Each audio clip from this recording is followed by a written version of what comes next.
With just over 2 weeks until the Tab Everest, tensions are building as the final pieces of the Everest puzzle come together. Slot holders are finalising their picks, jockeys are locking in their rides, and trainers are perfecting their strategies. Everest dreams are on the line. Welcome to the race, the Tab Everest, where every moment matters. In this week's episode, slot holders make their move, locking in Stormboy, Gigakick, Lady of Camelot and Sunshine in Paris, while Bustling is out. We also look back at a thrilling Golden Rose where Broadsiding made history, defeating his stablemate and Everest hopeful Traffic Warden in a memorable finish. Jockey Craig Williams speaks on Bella Nipotina's chances in the Everest, and we catch up with trainer Chris Waller as he discusses the rising Jolie Star. Plus, we'll take you through the key contenders in this weekend's all-important Premier Stakes at Randwick, where Think About It, Gigakick and Bella Nipotina will all be looking to fine-tune their preparations for Everest Day. The race starts now. The Tab Everest is beginning to take shape as more slot holders cement their runners. Coolmore Stud has locked in Adrian Bott and Gay Waterhouse trained Stormboy after his impressive fourth in the Golden Rose. Two-time Everest winning slot holder James Harron has confirmed he has leased his slot to Go Bloodstock, the owners of Lady of Camelot, also trained by Waterhouse and Bott. The Australian Turf Club and Pinecliff have selected Gigakick as their horse for the Everest. Gigakick races this weekend in the Premier Stakes with a little less pressure knowing their slot is locked in. Fairway Thoroughbreds have confirmed the Annabelle Neasham and Rob Archibald trained Sunshine in Paris after her impressive win in the Shirako Stakes last month. And finally, Bustling has been pulled out of the Everest by owners Max Whitby, Neil Werrett and Cole Madden due to an injury, meaning the slot holders are looking for another horse.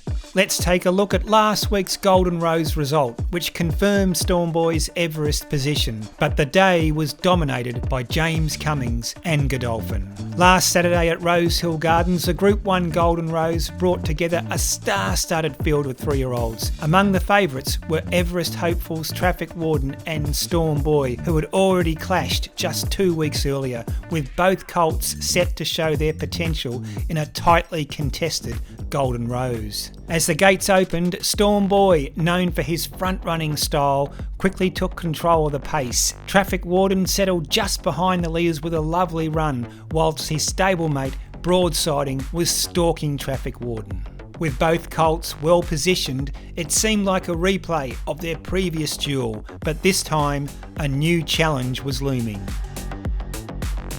With less than 200 metres to go, Traffic Warden loomed up alongside Stormboy and Mayfair and seemed set for victory, but then Broadsiding unleashed a powerful finishing surge and took Golden Rose glory on the line narrowly from Traffic Warden in a thriller, Stormboy the closest of fourths. Broadsiding became the first horse ever to win the Golden Rose first up from a spell, and in doing so provided trainer James Cummings with his 50th career Group 1 win, a decade after his first major in the very same race. He's a European bred horse with a European style, and he was in the right race fresh up, and that's just our stable having the confidence to know our horses. For James McDonald, it was another masterclass of race riding, scoring his 99th Group 1 win after positioning Broadsiding perfectly and executing at just the right time. He was feeling the pinch 100 from home. Just the fighting qualities in this horse. The turn of foot, the will to win. Just a marvellous horse. Adrian Bott, Stormboy was very, very brave. What does that run tell you about him, and is the Everest back in the mix? Everest certainly still in the mix. I thought 1400 metres may have saw him out today. And so with that, that opened up a few 1200 metre options, and certainly the Everest would be a key race to try and target with him.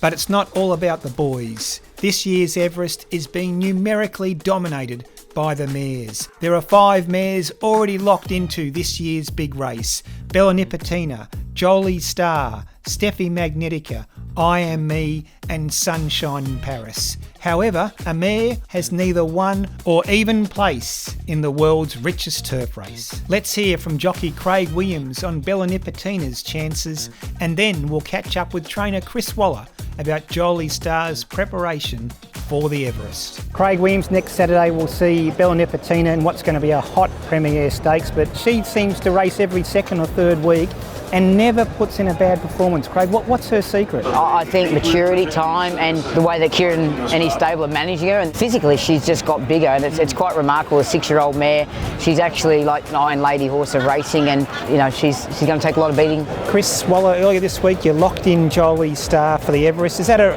relief now that you can concentrate on the big race? Yeah, it is. Hence the reason we decided we'll go into the race fresh. You don't have to prove a point. We're satisfied on a form perspective, so we'll go into the Everest sort of 5 or 6 weeks between runs and a trial, probably 8 days out.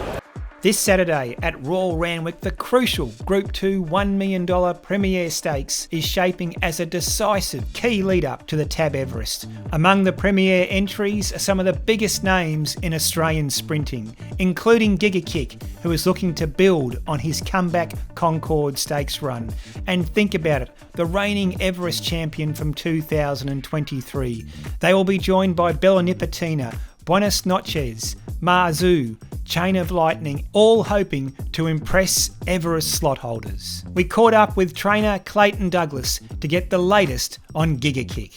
This is Giga Kick. What's his stable name? Connor, after Conor McGregor. Okay, but UFC fighter. Yeah, so Giga Kick's actually a move with the UFC. I think it might be a kick to the ribs or something, but yeah, there's a little bit of trivia for you. His coat's gleaming in the sun. He's really come on since the first up run. Had a nice space between his first and second up run, and that was always the plan. And all in all, very happy with how the program's going. The Premier, what are you expecting? Does he necessarily have to win to get a big tick from you? Look, he doesn't have to win, but he has to be running very well. He wants a flashing light on him, and he probably really wants to be running in the first 3. He's a much more mentally mature horse, so I'm looking forward to seeing what we can do this time around.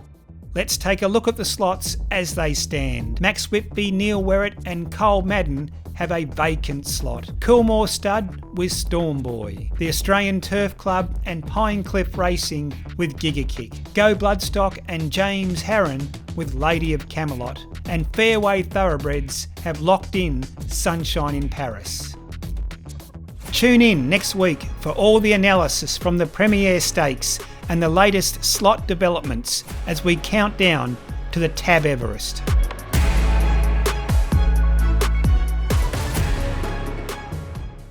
You win some, you lose more. For free and confidential support, call the number on the screen or visit the website.